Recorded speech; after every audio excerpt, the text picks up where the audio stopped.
I am Sarah, 45, and I was standing in the middle of my living room with a packed suitcase when my husband deleted me from his life with a single text message. Before I tell you about the chaos that ensued when he returned to a home that was no longer his, let me know where you are watching from in the comments. I love seeing how far this story travels. The house was quiet. It was that specific kind of silence you only get in the suburbs of Connecticut on a Tuesday morning. Sunlight was streaming through the bay windows, illuminating the dust motes dancing in the air above the grand piano, a piano, I should mention, that my mother-in-law, Patricia, insisted we buy, even though she doesn't play and Mark certainly doesn't. I had just finished zipping up my main luggage.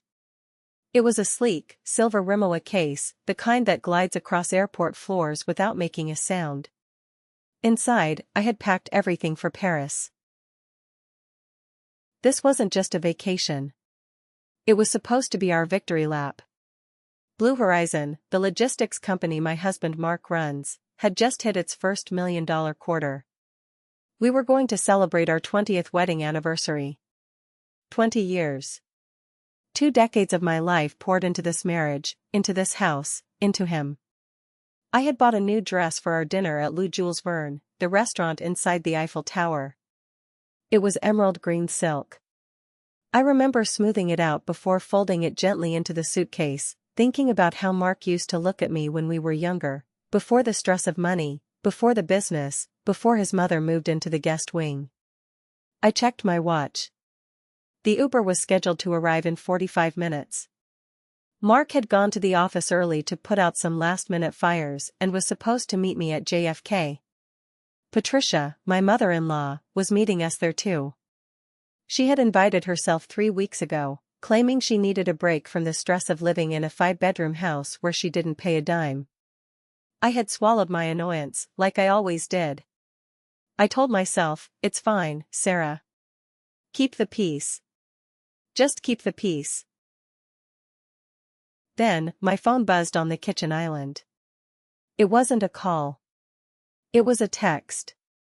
I walked over, my heels clicking on the hardwood floors I had paid to refinish last year. I picked up the phone, expecting a message like, running late, see you at the gate, or did you pack my blue tie? Instead, I saw Mark's name. And below it, a block of gray text that made the world stop spinning. Sarah, don't go to the airport. Mom just had a long talk with me this morning. She's been feeling very vulnerable lately, and she prefers this vacation to be a family-only trip to really bond and heal. She thinks your presence might disrupt the dynamic. I think she's right. You've been stressed anyway. Stay home, rest, and we'll do something just us two next month. Love you. I read it once. Then I read it again. Then a third time. My brain tried to process the words, but they felt like a foreign language. Family only. My fingers went numb. The phone didn't fall from my hand, but my grip tightened so hard I thought the screen might crack. I looked around the room. I looked at the 3 suitcases by the door. I looked at the passport sitting on the counter next to my coffee cup. Family only. I have been married to Mark for 20 years. I have washed his clothes, cooked his meals, nursed him through the flu, and held his hand when his father died. I have sat through every excruciating holiday dinner with Patricia, smiling while she critiqued my cooking, my hair, and my inability to give her a grandchild. And now, for a trip to Paris, a trip I planned, a trip paid for by the company I funded, I was being told I wasn't family. I felt a physical blow to my chest, like someone had swung a sledgehammer into my ribs. I couldn't breathe. I sat down on one of the high-backed bar stools. The silence of the house suddenly felt heavy, oppressive. It wasn't peaceful anymore, it was mocking me. Disrupt the dynamic, he had written. I realized then what the dynamic was. The dynamic was them taking. And me giving. My first instinct was to call him. To scream. To demand an explanation. To drive to the airport and make a scene right there at the Delta check-in counter. I wanted to see his face. I wanted to see Patricia's smug little smile wipe off when I confronted them. But then, something shifted. I looked at my reflection in the dark screen of the microwave opposite me. I saw a woman who looked tired. A woman who had spent the last 5 years shrinking herself so her husband could feel big. A woman who had spent her entire inheritance to save a man who just uninvited her from her own life via text message. I didn't cry. It's strange, isn't it? You expect to cry in moments like this. You expect the sobbing, the mascara running down your face. But the tears didn't come. Instead, a cold, hard knot formed in my stomach. It was freezing cold. It started in my gut and spread out to my fingertips. I typed a reply. My hands were steady now. Okay. That was it. Just okay. I sent it. I watched the little delivered status appear. Then I stood up. I walked over to the beautifully packed silver Rimowa suitcase. I unzipped it. I took out the emerald green silk dress. I walked to the trash can in the pantry, the big stainless steel one, and I dropped the dress inside. I wasn't going to Paris. And if I wasn't family, then I didn't need to act like a wife. Mark thought he was protecting his mother's feelings. He thought he was just managing a difficult situation. He thought I would be at home, crying into a pillow, waiting for him to come back so I could forgive him like I always did. He had no idea. He absolutely no idea that he had just lit a match and dropped it onto a bridge soaked in gasoline. Because there was one tiny, little detail Mark seemed to have forgotten in his arrogance. One detail about the family business and the family home that he never paid attention to because he was too busy playing the big shot CEO. He didn't own any of it. I did. To understand why my reaction wasn't just heartbreak, but a cold, calculated rage, you have to understand where we came from. You have to understand the money. 5 years ago, we weren't planning trips to Paris. 5 years ago, we were drowning. Mark has always been a dreamer. That's the polite word for it. The less polite word is delusional. He's charming, handsome in that classic all-American way, square jaw, blue eyes, great smile. He's a salesman. He sold me on a dream 20 years ago, and for a long time I bought it. But 5 years ago, the reality check bounced. Mark had tried to start 3 different businesses.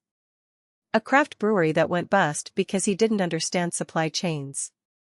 A tech consulting firm that failed because he hired his fraternity brothers instead of actual engineers. And then, he got into day trading.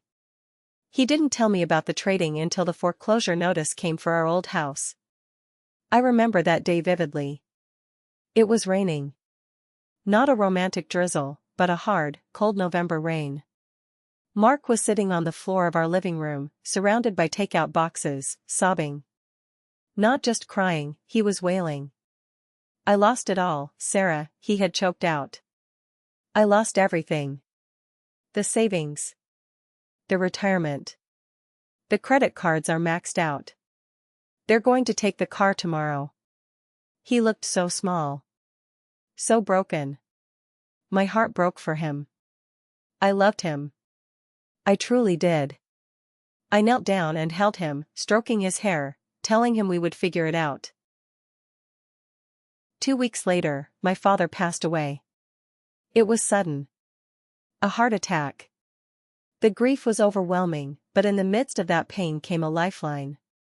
My father, a man who had worked in a steel mill for 40 years and saved every penny, left me everything. $700,000. It was a check that felt heavy in my hands. It represented my father's sweat, his sacrifices, his packed lunches, his overtime shifts. He had always been wary of Mark. That boy smiles too much, Dad used to say. Watch his hands, Sarah. A man who talks that fast is usually trying to hide something. I should have listened. God, I should have listened. But Mark saw that check and he saw a resurrection. Sarah, baby, he said, his eyes shining with that manic hope again. This is it. This is the sign. I have this idea for a logistics firm. Blue Horizon. The market is wide open. I just need capital. I need a clean slate. I can build us an empire. I promise you. I will pay you back tenfold. We will take care of my mom, we will travel the world. Please. Believe in me one last time. And I did. I took my father's legacy, $700,000, and I handed it to my husband. But I wasn't entirely stupid. Or at least, I was legally cautious. Because Mark's credit score was in the low 500s due to the bankruptcy we had just filed, he couldn't put his name on anything. No bank would touch him. No landlord would lease to him. So, we made a structure. I formed the LLC. Blue Horizon Logistics. I was listed as the sole member. Mark was listed as Chief Executive Officer. In his mind, that meant he was the boss. In the eyes of the law, he was an employee I had hired. We bought the new house, the massive colonial with the bay windows, cash. Well, a large down payment and a mortgage entirely in my name. The deed? My name. The insurance? My name. The utilities? My name. Mark promised to handle the paperwork to add his name once his credit recovered. But he never did. He was too busy buying custom suits.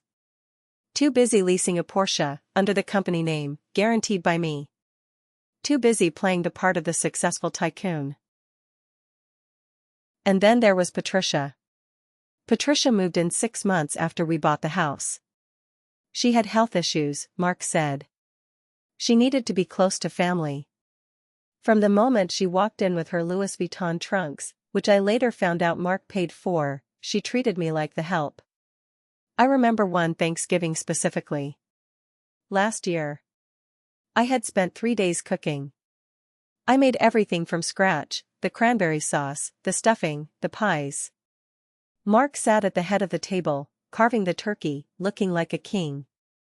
This house, Patricia said, gesturing with her wine glass. It really is a testament to Mark's brilliance. He's always had such a vision. You're so lucky, Sarah, that he's so generous. I paused, holding a bowl of mashed potatoes. Actually, Patricia, I said softly, my father's inheritance paid for this house. The room went silent. Mark laughed, a nervous, booming sound. Oh, honey, don't be so literal. It's a team effort. My vision, your support. It's all the same pot. Patricia looked at me with a sneer disguised as a smile. Well, of course, dear. But money is just paper. It takes a man's mind to turn paper into a lifestyle. Mark has given you a life most women would kill for. You should try to look a little more grateful and a little less tired. I swallowed my rage then. I swallowed it down with a sip of Chardonnay. I told myself it didn't matter who got the credit, as long as we were secure. But standing in my kitchen now, reading that text message, family only, I realized that team effort was a lie. They didn't see me as a partner. They saw me as a wallet. A silent investor who was expected to pay the bills and then disappear when the cameras came out. They thought I was weak. They thought I was the support staff. Mark had forgotten where the money came from. He had forgotten that without my signature, he couldn't even buy a stapler for that office, let alone a plane ticket to Paris. But wait. The plane ticket. I frowned. I had booked the tickets.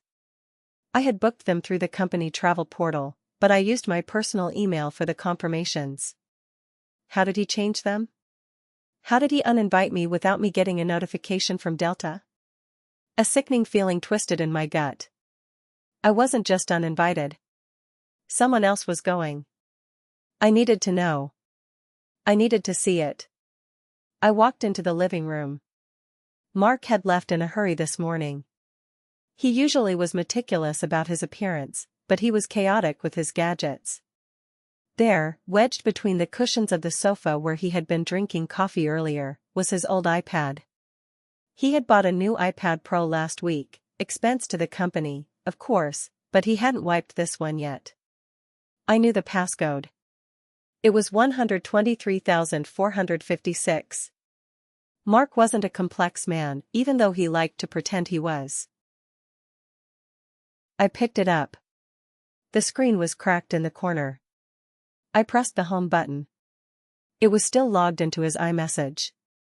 My hands were shaking as I scrolled past my own conversation with him, that pathetic okay staring back at me. I saw a group chat named Paris Dream Team. The members were Mark, Patricia, and Jessica. Jessica. I knew Jessica. Or I thought I did. She was his executive assistant. A 24-year-old girl fresh out of college who Mark had hired 6 months ago. She was bubbly, incompetent at Excel, but very good at laughing at Mark's jokes. I had even bought her a Starbucks gift card for her birthday. I tapped on the group chat. The most recent message was from Jessica, sent 10 minutes ago. Jessica, baby, are you sure she's not coming to the airport? I don't want a scene. My anxiety is spiking. Mark, relax, Jess. I handled it. Told her mom wanted a family-only trip. She bought it. She's probably crying in the kitchen right now, but she won't come. She's too soft. Patricia, good riddance. That woman is such a mood killer. Now we can actually enjoy Paris. Jessica, did you pack that red lingerie I helped you pick out? Mark loves red. I gasped. The air left my lungs so fast I felt dizzy. My mother-in-law helped his mistress pick out lingerie. I felt like I was going to vomit. This wasn't just an affair. This was a conspiracy. My husband and his mother were actively grooming his mistress, laughing about it, and using my money to fund their little getaway. I scrolled up. There was a photo of a flight confirmation. Mark had called the travel agent directly and swapped my name on the ticket. Since he was the CEO, the agent didn't question it. Passenger, Jessica Miller. Seat, 1A. My seat. The seat I paid $4,000 for. I kept scrolling. It got worse. Mark, once we get back, we need to talk to the lawyers about how to get her name off the house deed. Mom, you said you knew a guy? Patricia, yes, darling. Will claims she coerced you into signing everything over when you were under duress during the bankruptcy. Will say she took advantage of your mental state. Will get the house. And the company. She's just a placeholder, Mark. You're the talent. Mark, I know. I just need to keep her happy until the Q3 financials are signed off. Then we make the move. They were planning to rob me. They weren't just cheating on me. They were planning to steal everything my father left me. They were going to gaslight me, claim I coerced him, and strip me of the assets I had built to save him. I put the iPad down on the coffee table. The coldness in my stomach vanished. It was replaced by fire. A white-hot, blinding rage that clarified everything. I wasn't sad anymore. I wasn't heartbroken. I was a predator who had just woken up. Too soft, he had called me. Placeholder, his mother called me. I looked at the time. 9 a.m. Their flight took off at 1 p.m. They would be in the air for 7 hours. Then a layover. Then another flight. They would be gone for 2 weeks. 2 weeks. In the business world, 2 weeks is an eternity. Governments can fall in 2 weeks. Fortunes can be made or lost in 2 weeks. And lives can be completely dismantled in 2 weeks. I grabbed my car keys. I didn't grab the suitcase. I grabbed the iPad, my evidence, and a folder of documents I kept in the safe in the master bedroom. The folder labeled "In case of emergency." Mark thought emergency meant a fire or a flood. He didn't realize the emergency was him. I walked out the front door. I didn't lock it. I wouldn't need to. By the time I was done with this house, the locks wouldn't matter. I got into my car, a sensible Volvo, paid off, and dialed a number I hadn't called in years. Chloe? It's Sarah. Yes, I know it's been a long time. No, I'm not okay. I need you to clear your schedule. I'm coming to your office. And Chloe? Bring the shark repellent. I'm ready to feed. Chloe Vance is the kind of lawyer who scares other lawyers. We went to college together, but while I drifted into finance and then into the supportive wife role, Chloe went for the throat. She specializes in high net worth divorces and corporate litigation. Mark hated her. He called her a ballbuster. He forbade me from seeing her 3 years ago because he said she was toxic energy.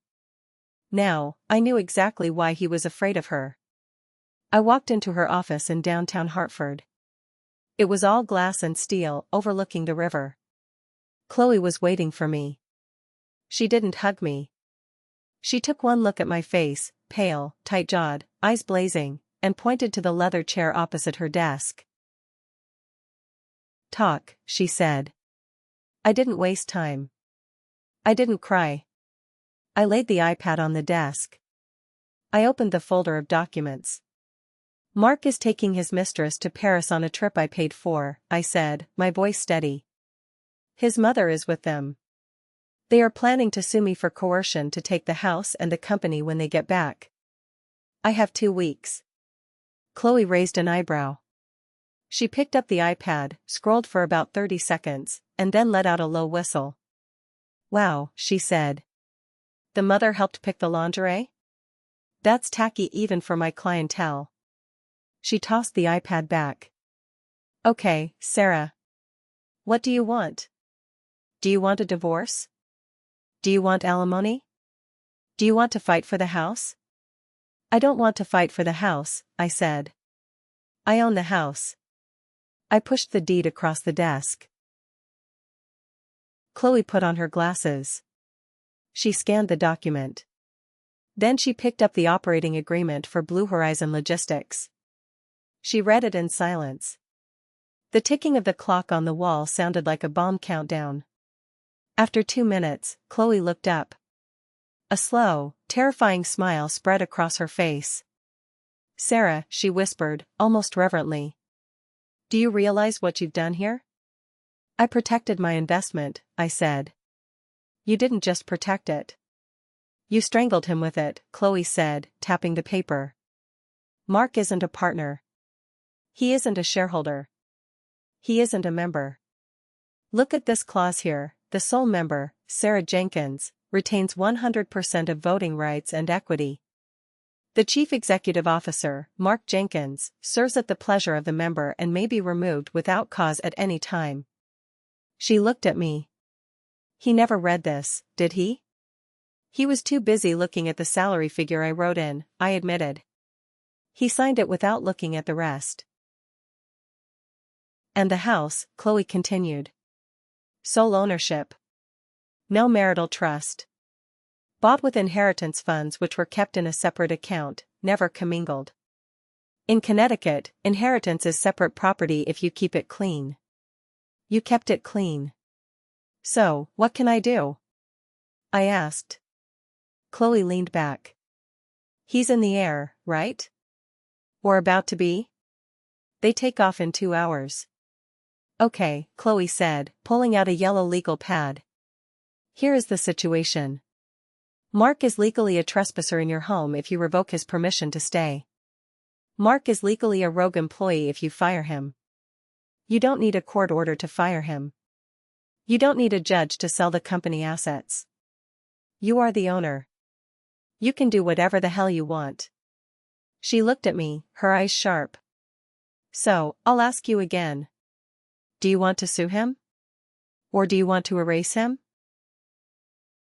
I thought about the text. Family only. I thought about the $700,000. I thought about the lingerie. I want him to come home to nothing, I said. I want him to land in 2 weeks and realize he doesn't have a job, he doesn't have a house, and he doesn't have a penny. Chloe uncapped her pen. Music to my ears. Let's start with the company. Who is Mark's biggest competitor? Redstone Logistics, I said instantly. Run by a man named Henderson. Mark hates him. Calls him a dinosaur. Perfect, Chloe said. Get Henderson on the phone. Tell him you're having a liquidation sale. Everything goes. Client lists, proprietary software, the truck leases, the brand. If we move fast, we can close the deal before Mark even lands in Paris. And the house? I asked. Chloe grinned. It was a wolf's grin. You can't burn it down. But you can make it uninhabitable for a man like Mark. Evict him. Pack his stuff. And then, rent it out. Put someone in there that Patricia would absolutely despise. I felt a spark of creativity. Gamers, I said. There's a group of YouTubers looking for a content house in the area. I saw it on a local forum. Loud, messy, awake all night. Do it, Chloe said. Sign a lease. A legal, binding lease. Take the money up front. We spent the next hour drafting documents. Termination of employment for Mark Jenkins. Restraining order petitions, based on the conspiracy to defraud. And the asset purchase agreement. As I left Chloe's office, I checked my phone. I had a notification from FlightAware. Flight DL404 to Paris has departed. They were in the air. They were sipping champagne, laughing at me, thinking they had won. I stood on the sidewalk, the wind whipping my hair. I took a deep breath. For the first time in 5 years, the air didn't smell like stress. It smelled like gasoline. And I was holding the match. Have a safe flight, Mark, I whispered. Because the landing is going to be rough. I drove straight to the Blue Horizon office. It was a boutique space in a converted warehouse district, exposed brick, high ceilings, very trendy. I paid the rent every month. When I walked in, the receptionist, a girl named Stacy who usually ignored me, looked up in surprise. Mrs. Jenkins, she said, popping her gum. I thought you were in Europe. Change of plans, Stacy, I said, not breaking stride. Call a staff meeting. Conference room. 5 minutes. Everyone. Mark isn't here. I know Mark isn't here, I said, stopping and turning to look at her. I am the owner of this company, Stacy. Call the meeting. She froze. She had never heard me use that tone. She picked up the phone immediately. 5 minutes later, the 12 employees of Blue Horizon were gathered in the glass-walled conference room. They looked confused. Some were whispering. I stood at the head of the table. I didn't sit. Mark is currently on a flight to Paris, I began. He has been terminated effective immediately for gross misconduct and conspiracy to defraud the company. Gasps filled the room. Furthermore, I continued, ignoring the shock, Blue Horizon Logistics is ceasing operations as an independent entity as of today. I opened the door, and a man walked in.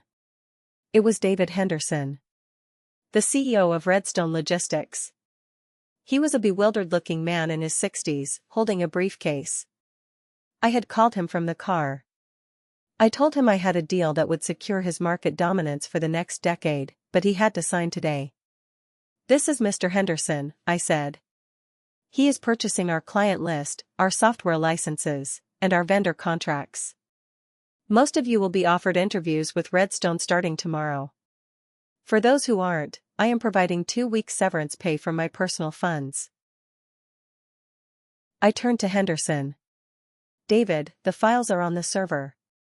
The passwords are in this envelope. The price is $1.2 million, as discussed. Cash wire. Today. Henderson looked like a kid in a candy store. Mark had been stealing his clients for years using aggressive, flashy tactics. Now, he was getting them all back for a bargain price. Done, Henderson said. My lawyers are already drafting the wire. I watched as the employees processed this. They weren't loyal to Mark. Mark was a terrible boss, he yelled, he took credit for their work, he was late with payroll whenever he bought a new toy. Wait, one of the sales guys asked. So Mark is out? Mark is history, I said. And if he contacts any of you, I suggest you direct him to Mr. Henderson's legal department, as the non-compete clause you all signed is now owned by Redstone. I went into Mark's office.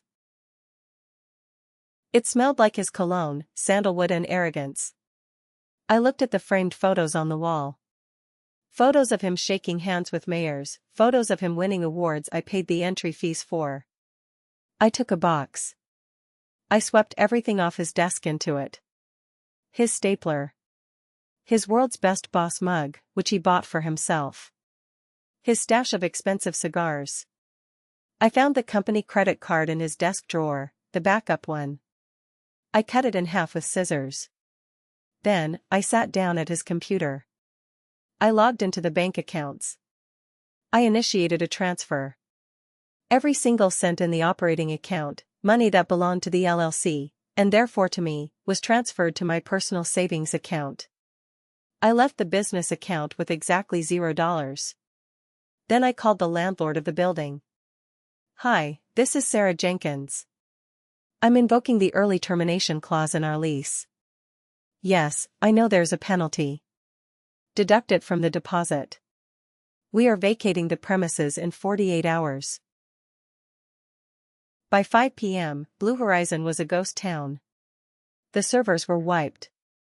The files were transferred to Henderson's encrypted drive. The employees had packed their personal items and left, clutching their severance checks. I stood in the empty office. The sun was setting, casting long shadows across the floor. My phone buzzed. It was the bank notification. Wire received, $1,200,000 from Redstone Holdings. I had my initial investment back, plus $500,000 profit. Technically, Mark was right. He did give me a return on investment. He just didn't expect me to cash it out while he was eating escargot. I walked out and locked the glass doors. I taped a piece of paper to the front. Closed permanently. For inquiries, contact Redstone Logistics. 1 pillar down. 1 to go. The next 3 days were a blur of cardboard boxes and packing tape. I didn't do it myself. I hired a team of white glove movers. I instructed them clearly, everything that belongs to Mark Jenkins or Patricia Jenkins goes into storage. Everything. I watched as they stripped the house. Patricia's room was the most satisfying. Her walk-in closet was filled with furs, designer gowns, and handbags that cost more than my first car. I watched the movers toss them into standard brown boxes. Careful with that, one mover said to another handling a mink coat. Don't worry, I said, sipping an iced coffee. It's going to a non-climate controlled unit. It won't matter. I wasn't being cruel. I was being practical. Why should I pay for premium storage for people who treated me like garbage? I rented the cheapest unit I could find, a metal box in a facility 10 miles out of town, next to a swamp. I paid for 1 month. After that? If they didn't pay, their stuff would be auctioned off on reality TV. We cleared the master bedroom. Mark's suits. His watch collection, the ones I bought him. His shoes. When the house was stripped of their presence, it felt huge. Echoey. But I couldn't leave it empty. If I left it empty, Mark would come back, break a window, and squat here. He would claim he had rights. I needed a tenant.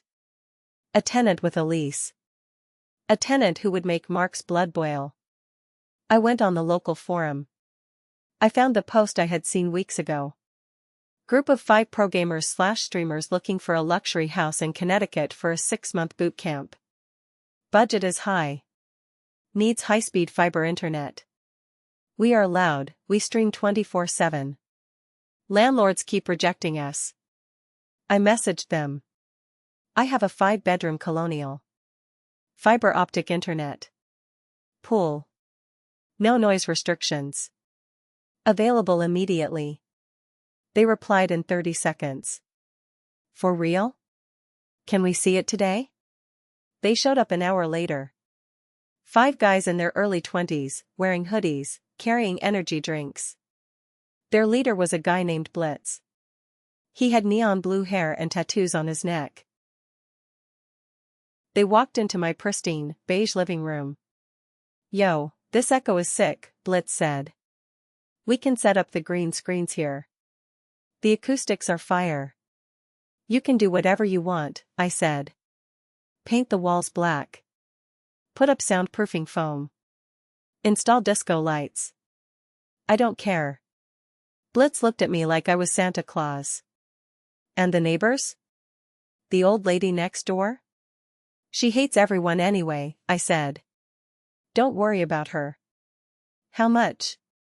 "Market rate is $6,000 a month," I said. "But since you're paying up front, we'll give you $50,000 cash for 6 months right now," Blitz said. "We just won a tournament in Korea. We're flush." I smiled. "Deal." We signed the lease on the kitchen island. A standard residential lease agreement. It gave them exclusive possession of the property. Once signed, not even I could enter without 24 hours notice. And Mark? Mark was legally a stranger. "One more thing," I said, handing Blitz the keys. "My ex-husband might show up in about 10 days. He's confused. He might think he lives here." Blitz cracked his knuckles. "Don't worry, ma'am. We have security. Big guys. Nobody crashes the gaming house." I watched them move in that same afternoon. It was glorious chaos. They hauled in massive computer rigs, gaming chairs, crates of Red Bull, and a giant neon sign that said "Level Up." They taped black trash bags over the windows to block the light. They started blasting EDM music that rattled the windows. I stood on the sidewalk across the street, next to my car. The house, Patricia's precious, elegant, quiet sanctuary, was vibrating with bass. The beige curtains were gone, replaced by flashing LED purple lights. It looked like a nightclub had crashed into a library. I took a picture. I didn't post it. I saved it for later. I got into my car. I had my clothes, my passport, my $1.2 million, and a reservation at a boutique hotel in the city. I was homeless, technically. But I felt more at home in my own skin than I had in 20 years. My phone buzzed. It was a notification from the credit card company. Transaction alert, $4,500. Lou Jules Verne, Paris. Card not present. They were having dinner. My anniversary dinner. I opened my banking app. I went to the credit card section. Report lost/stolen. Block all transactions. Then, I went to the phone carrier app. Suspend line, Mark Jenkins. Suspend line, Patricia Jenkins. I imagined the moment the waiter brought the bill. I imagined Mark handing over the card with that smug flourish he does. I imagined the waiter coming back, whispering, "Declined." I imagined Mark trying to call the bank, only to see no service on his phone. I started the engine of my Volvo. "Bon appetit," I whispered. I drove away, leaving the thumping bass of the gaming house behind me. The stage was set. The trap was armed. Now, all I had to do was wait for the prey to walk in. While I was sleeping in a crisp, white hotel bed in downtown Hartford, enjoying the silence of a life no longer cluttered by ungrateful people, Mark and his family were living it up in Paris. Or at least, they were trying to. I didn't block them on social media. That would have been amateur. I wanted to see. I needed to see. It was my daily entertainment, my morning news, my dopamine hit. I watched their lives unfold through the filtered lens of Instagram stories. Day 1, a selfie of Mark and Jessica in front of the Eiffel Tower. Caption, "City of Love with the Dream Team." Hashtag blessed, hashtag see Olive. Mark was wearing a beige linen suit I had bought him for his birthday last year. Jessica was wearing a red beret that looked ridiculous, clinging to his arm like a barnacle. Patricia was in the background, sipping wine, looking like the cat that got the cream. Day 3, a video of them shopping on the Champs-Élysées. Mark was holding shopping bags. Louis Vuitton. Chanel. I zoomed in. He wasn't just buying souvenirs, he was buying high-end leather goods. He was burning through cash. My cash. Or so he thought. I sat in my hotel room, eating a room service club sandwich, and smiled. Every swipe of that card was another nail in his coffin. I had decided not to kill the card immediately. I wanted them to get comfortable. I wanted them to feel rich. I wanted them to extend themselves to the absolute limit. I waited until the last night. The grand finale. It was their 10th day. According to Jessica's not-so-subtle posts, they had a reservation at L'Ambroisie, a 3-Michelin-star restaurant in the Place de Vosges. It's the kind of place where the menu doesn't have prices for the guests, only for the host. The kind of place where a bottle of wine costs more than a Honda Civic. I calculated the time difference. Paris is 6 hours ahead. Their dinner reservation was at 8 p.m. That was 2 p.m. my time. At 2:30 p.m., I logged into the banking app. I saw the pending charges from the trip so far. Hotel, $12,000. Shopping, $8,500. Meals, $4,000. Mark was spending like he had just won the lottery. He had no idea he had actually just lost his job. I watched the clock. 3 p.m. They would be on the main course now.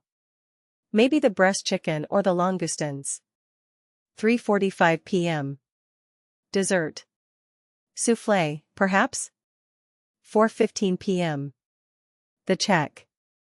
I took a sip of my sparkling water, picked up my phone, and dialed the number on the back of my Chase Sapphire Reserve card, the primary card Mark carried. Chase Fraud Department, this is Brenda. Hi Brenda, I said, keeping my voice calm but laced with panic. This is Sarah Jenkins. I think my husband's card has been compromised. I'm looking at these charges in Paris, and, well, we aren't in Paris. We're in Connecticut. Oh my, Brenda said. There's a charge attempting to go through right now for 3,400 euros at L'Ambroisie? That's not us. I gasped. Please, stop it. Block the card.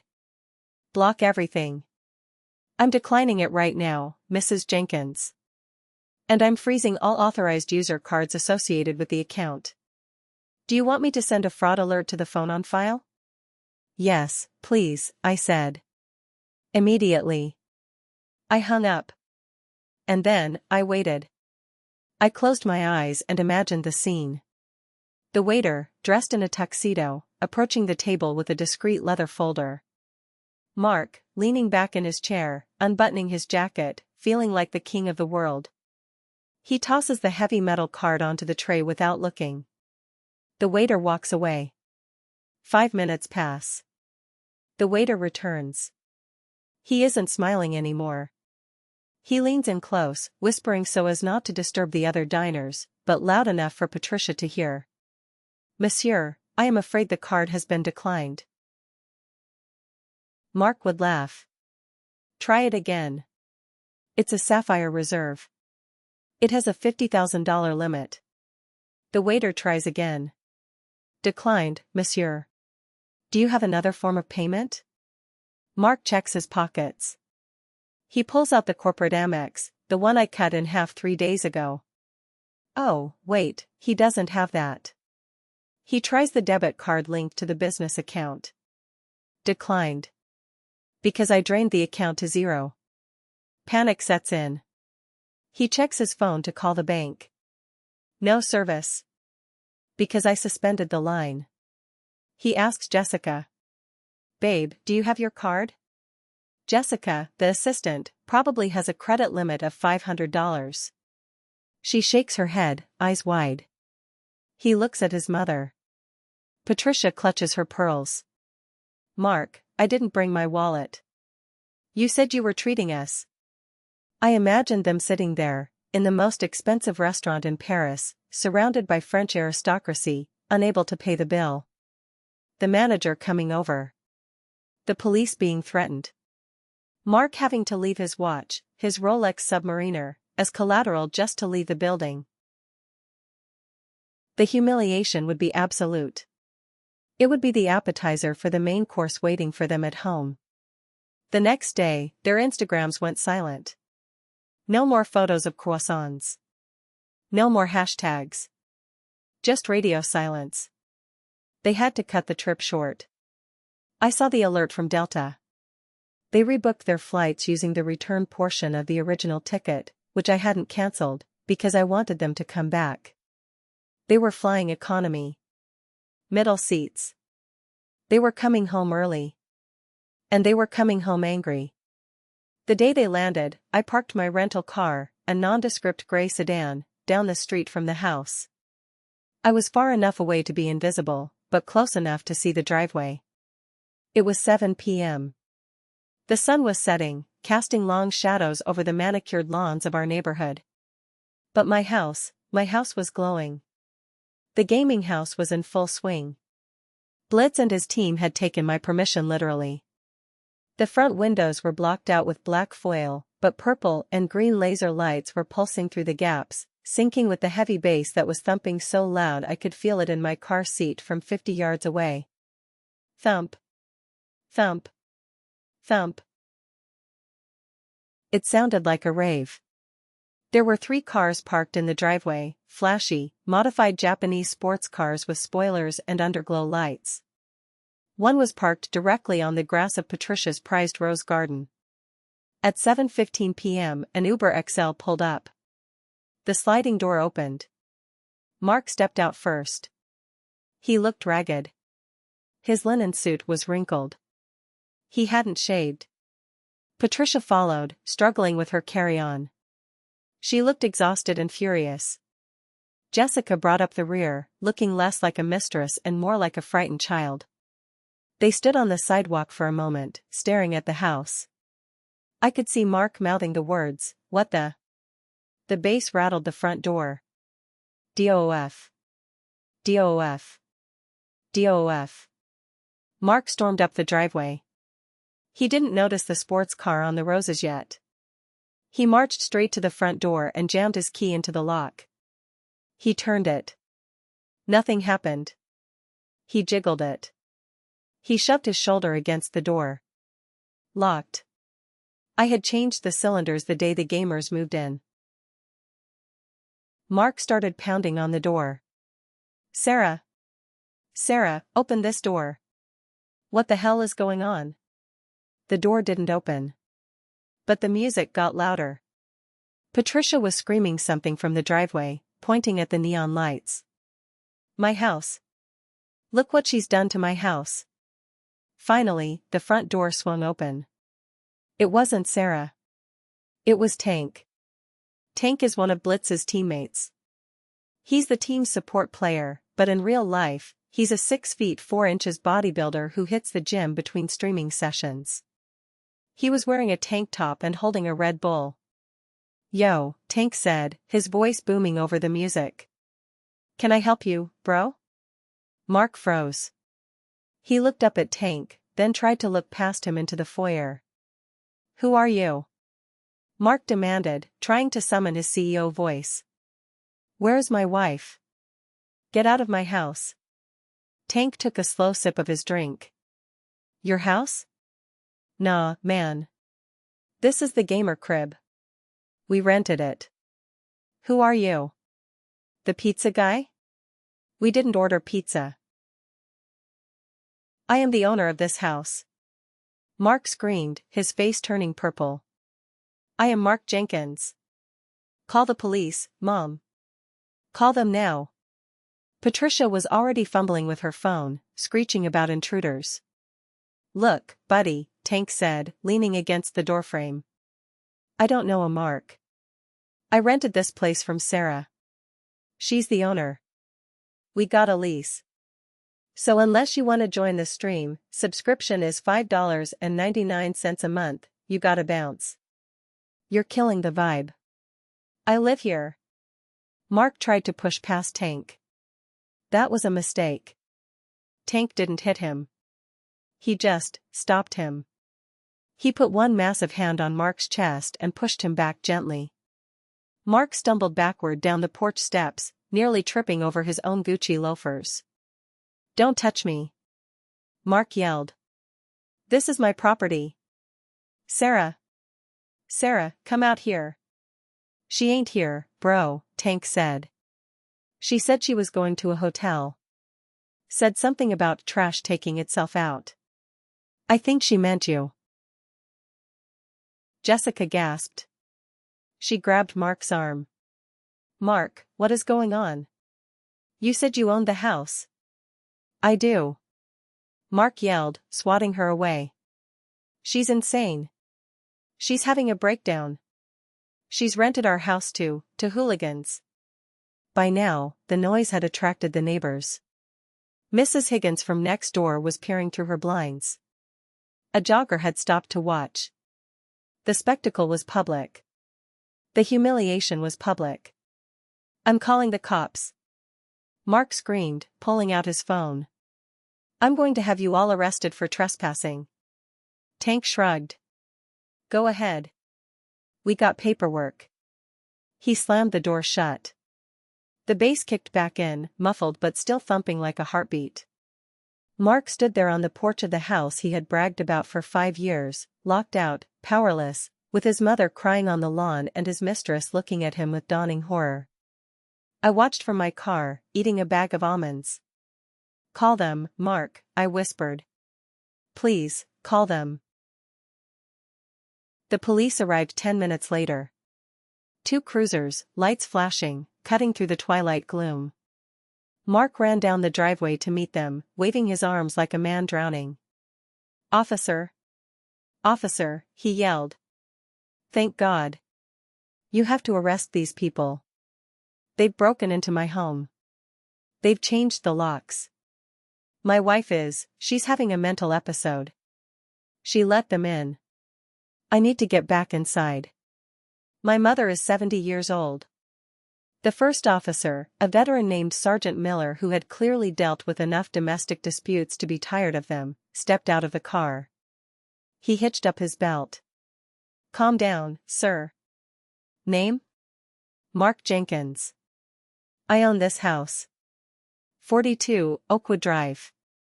Sergeant Miller looked at the house. The neon lights were still flashing. The music was still thumping. Okay, Mr. Jenkins. And who is inside? Squatters. Gang members. I don't know. Mark was hysterical. Some guy named Tank pushed me. Sergeant Miller walked up the path and banged on the door. The music stopped. The door opened. This time, it was Blitz. He had his blue hair tied back and was holding a folder. I had told him to keep the folder by the door. Good evening, officer, Blitz said politely. Is there a problem? Are we too loud? We can turn the bass down. This gentleman claims you're trespassing, Miller said, gesturing to Mark.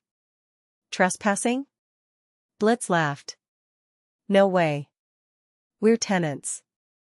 We moved in 3 days ago. He handed the folder to the sergeant. Here's the lease. Signed, notarized. Here's the receipt for the rent payment. 6 months up front. Here's a copy of the deed proving the landlord, Sarah Jenkins, owns the property. Sergeant Miller opened the folder. He took out a flashlight and shined it on the documents. Mark was pacing behind him. It's fake. It has to be fake. She can't do that. It's marital property. Miller read the lease carefully. He looked at the deed. He looked at the signature. Then he turned to Mark. Sir, is your name Sarah Jenkins? No, I'm Mark Jenkins. I'm her husband. Well, Mr. Jenkins, Miller said, his voice flat.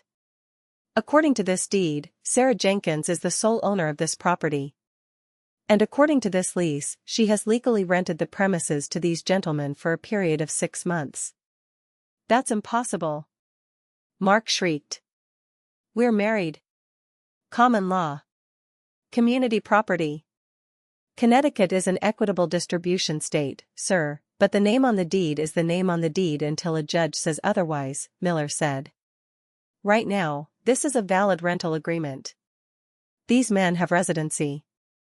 So where am I supposed to sleep? Patricia wailed from the driveway. I have a heart condition. Miller looked at them with zero sympathy. That's a civil matter, ma'am. You'll have to take it up in family court. But as far as the law is concerned tonight, you have no right to enter this property without the tenant's permission. He turned back to Blitz. Do you give them permission to enter? Blitz looked at Mark, then at Jessica, then at Patricia. Nah, Blitz said. We got expensive equipment in here. Don't want any drama. They gotta go. You heard him, Miller said to Mark. You need to leave the property, sir. If you refuse, I'll have to arrest you for trespassing. Mark looked like he had been slapped. His mouth opened and closed. But, my clothes. My suits. My computer. I believe the landlady left a note about that, Blitz said. He pulled a yellow sticky note from the folder. Yeah. It says, all personal items belonging to Mark and Patricia Jenkins have been moved to Secure Store, Unit 404. Key is at the front desk. Mark grabbed the note. He stared at it. He recognized my handwriting. She evicted us, he whispered. She actually evicted us while we were in the air. Looks that way, Miller said. Now, folks, move along. You're blocking the sidewalk. Mark turned to look at the house one last time. The house he had bragged about. The house he had used to lure investors. The house he had moved his mistress into, in his mind. It was gone. He turned to Jessica. Babe, call an Uber. We'll go to a hotel. Jessica backed away. She looked at the cheap rental car Mark had dragged them into from the airport. She looked at his red, sweaty face. She looked at the police officer. I think I'm going to go to my sister's, Jessica said. What? Mark blinked. Jess, don't be like that. It's just a mix-up. I'll fix it tomorrow. I'm the CEO. I have money. Your card got declined at dinner, Mark, Jessica said, her voice cold. And you don't own your house. You're a liar. She pulled out her phone and called her own Uber. She walked away from him to wait at the corner. Patricia started sobbing. Mark. Do something. My furs are in a storage unit? A storage unit? Mark stood alone in the driveway, illuminated by the flashing blue lights of the police cruiser and the flashing purple lights of the gaming house. He looked stripped.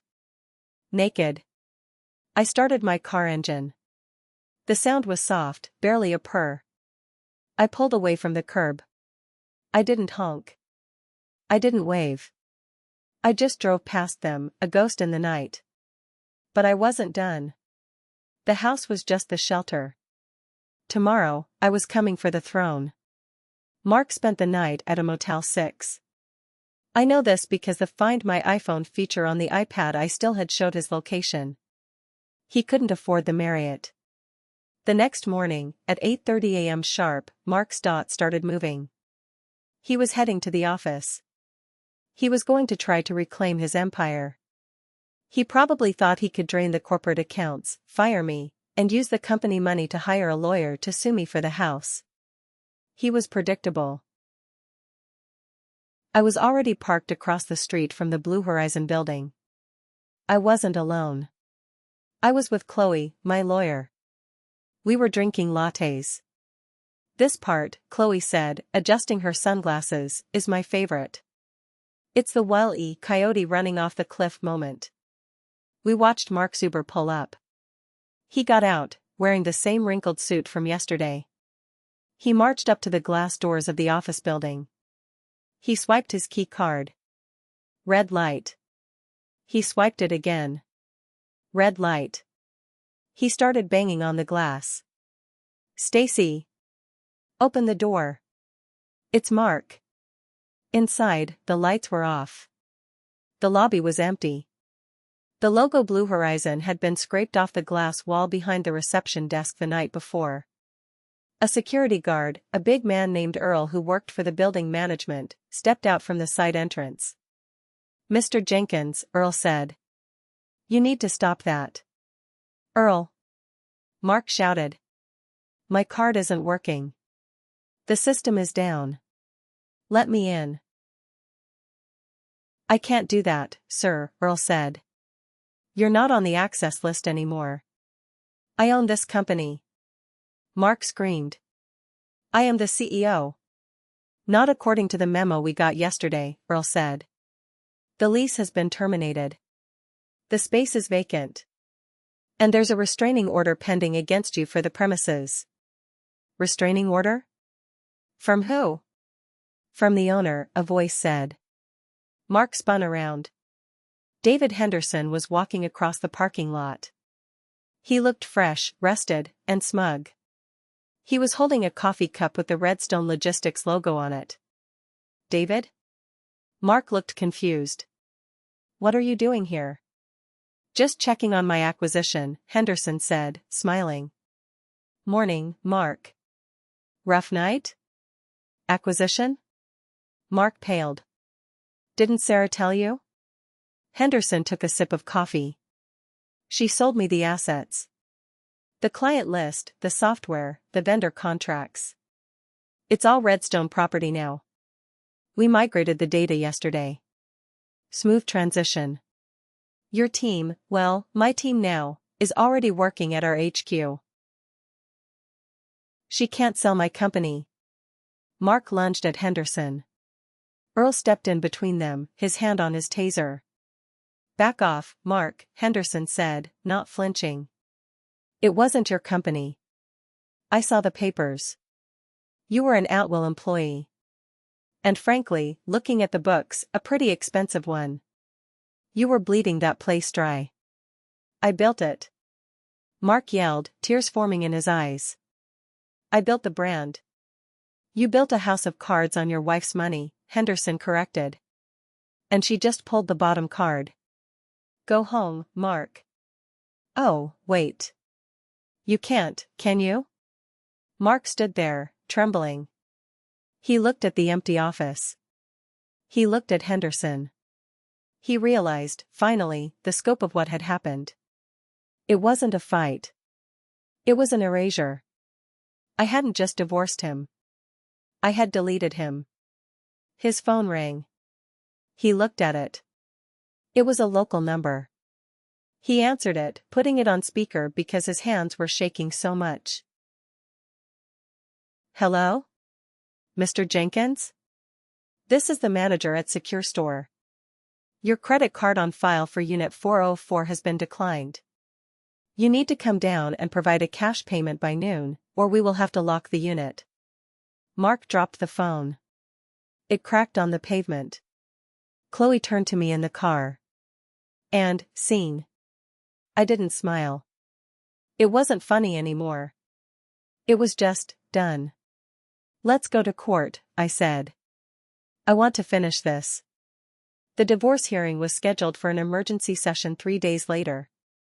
Mark had managed to find a lawyer, a sleazy strip mall guy who probably took the case on a contingency that would never pay out. Mark walked into the courtroom looking like a ghost. He was wearing an ill-fitting suit he must have bought at a thrift store, since his custom suits were locked in storage. Patricia was with him, clutching a rosary, looking frail and victimized.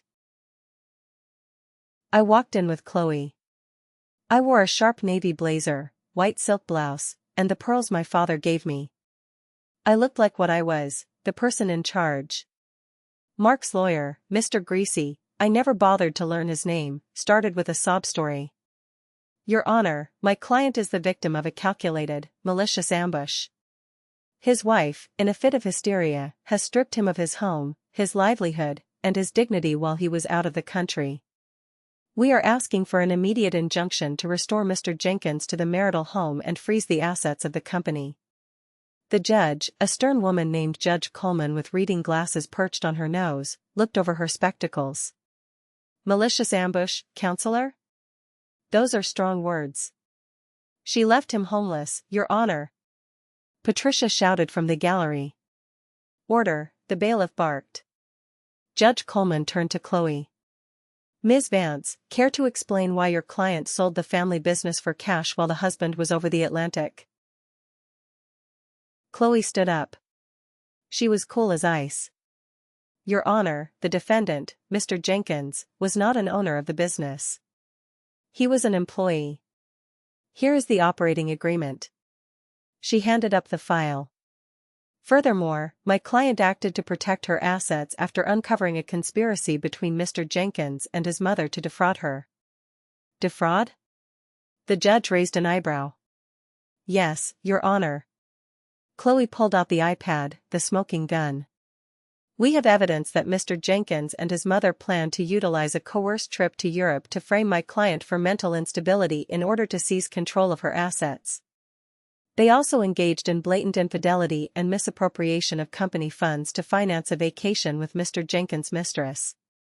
Chloe played the text messages. She showed the family-only text. She showed the group chat about the lawyer and the plan to get her name off the deed. The courtroom went silent. Mark sank into his chair. He put his head in his hands. Patricia stopped praying. Judge Coleman read the transcript of the texts. Her face hardened. She looked at Mark. Mr. Jenkins, did you send this text? My mother prefers this vacation to be a family vacation only? Mark didn't answer. Mr. Jenkins? Yes, Mark whispered. But I didn't mean it like that. It seems you meant exactly that, Judge Coleman said. You defined the family unit as excluding your wife. You made it clear she was not welcome. She simply agreed with you. The judge turned to the financial documents. Ms. Vance, regarding the house? Sole ownership, Your Honor. Bought with inheritance. Never commingled. The lease to the tenants is valid. Judge Coleman nodded. She took off her glasses.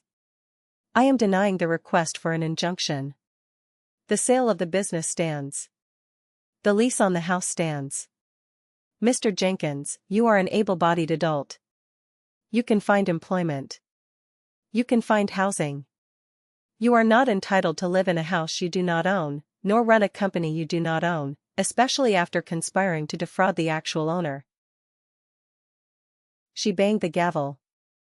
We will set a date for the final divorce decree. Until then, the temporary restraining order requested by Mrs. Jenkins is granted. Mr. Jenkins, stay 500 feet away from her and the property. Mark looked at me across the aisle. His eyes were hollow. Sarah, he mouthed. Why? I looked at him. I didn't feel angry anymore. I just felt clean. I didn't answer. I didn't need to. I picked up my bag and walked out. The next few months were a slow, grinding reality check for Mark and Patricia. Without my money, their lifestyle evaporated overnight. Mark couldn't get a job in logistics.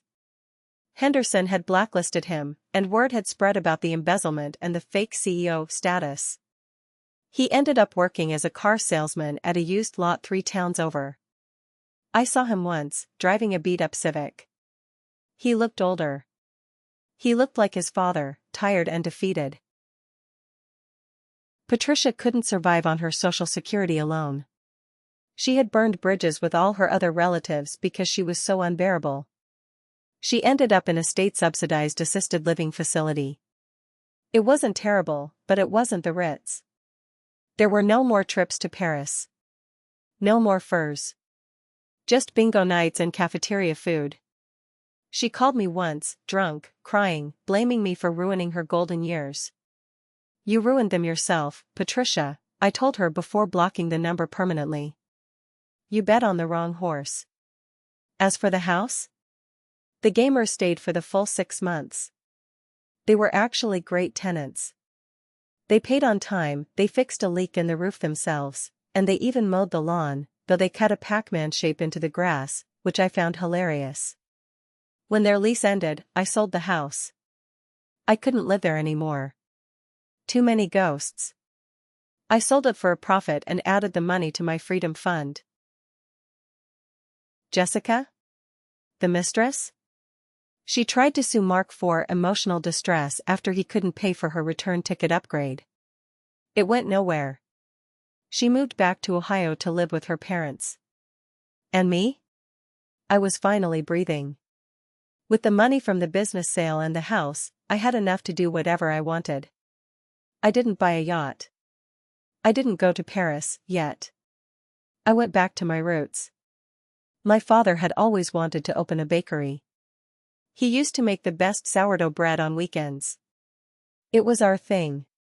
One day, Sarah, he used to say, we'll feed the whole neighborhood. So, I did it. I opened Sophie's Place, named after my grandmother. It's a small, cozy bakery with big windows and the smell of cinnamon and yeast always in the air. It's not a global empire. It doesn't make millions. But it's mine. My name is on the deed. My name is on the sign. My hands knead the dough. I wake up at 4 a.m. every day. I'm tired, yes. But it's a good tired. It's the tired of building something real, not propping up a fake man's ego. One rainy Tuesday, about a year after the divorce, the bell above the door chimed. I looked up from the counter, wiping flour from my hands. It was Mark. He was wet from the rain. He looked thin. He was holding a wet umbrella.